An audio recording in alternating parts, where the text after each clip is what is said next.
Gouvernement. La parole est à Monsieur Bernard Deflessel. Monsieur le Président, ma question s'adressera à Monsieur le Premier ministre. Monsieur le Premier ministre, bis repetita placent. En clair, cela se répète. Je veux bien évidemment faire allusion aux couacs gouvernementaux. Après la dépénalisation du cannabis, après la censure du Conseil constitutionnel, s'il vous plaît, et bien sûr l'épisode des 35 heures, cette nuit, mes chers collègues, le Sénat, dans sa grande sagesse, a rejeté la loi que vous défendiez en matière énergétique.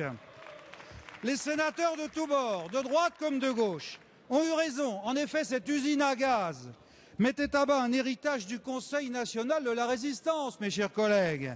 L'accès au gaz et à l'électricité au même tarif pour tous.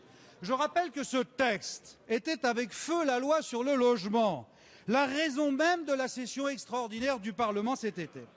On s'en souvient, vous reveniez de vacances et vous vouliez à tout prix montrer aux Français un semblant d'action.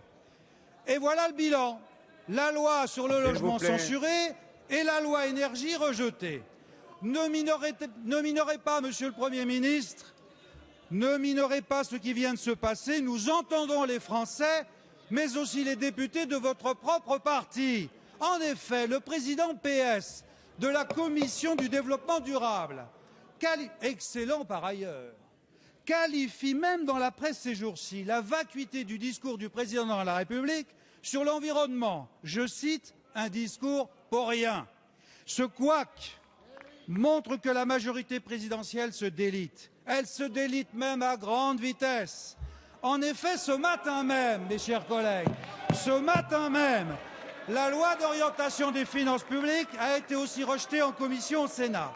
Institutionnellement, Monsieur le Premier ministre, vous êtes le chef de la majorité. 6 mois après votre nomination, il n'y a plus ni chef ni majorité. Alors avez-vous entendu le message du Parlement ? La parole est à Madame Delphine Batho, ministre de l'écologie, du développement durable et de l'énergie. Merci Monsieur le Président, Mesdames, Messieurs les députés. Monsieur le Vous écoutez la député, réponse calmement, ça permettra 8 millions à tout le monde de d'entendre les Français propos de la ministre. sont en situation de précarité énergétique. 8 Français sur 10 sont inquiets de la hausse de leur facture d'énergie. Un Français sur deux, près d'un Français sur deux, l'hiver dernier, a dû renoncer à se chauffer. Alors si vous pensez qu'il ne faut rien faire, alors que cette situation d'explosion de la précarité énergétique est votre bilan, c'est votre droit. Mais le gouvernement de Jean-Marc Ayrault, lui, est déterminé à agir de façon résolue face à la précarité énergétique.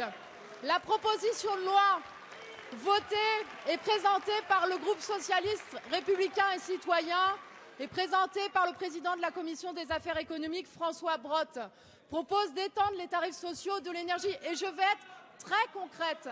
Cette proposition de loi apporte un gain de pouvoir d'achat aux familles modestes de 200 € par an pour une famille se chauffant au gaz et de 90 € par an pour une famille se chauffant à l'électricité. Et le bonus-malus que vous contestez, c'est à la fois un progrès écologique parce que cela encourage les économies d'énergie, c'est un progrès social parce que l'énergie la moins chère, c'est celle que l'on ne consomme pas, et c'est un progrès aussi économique parce que c'est en lien avec le plan de rénovation des logements anciens que nous allons mettre sur pied avec Cécile Duflot et qui va permettre aussi de donner du travail aux petites et moyennes entreprises. Voilà la politique du gouvernement. Alors hier,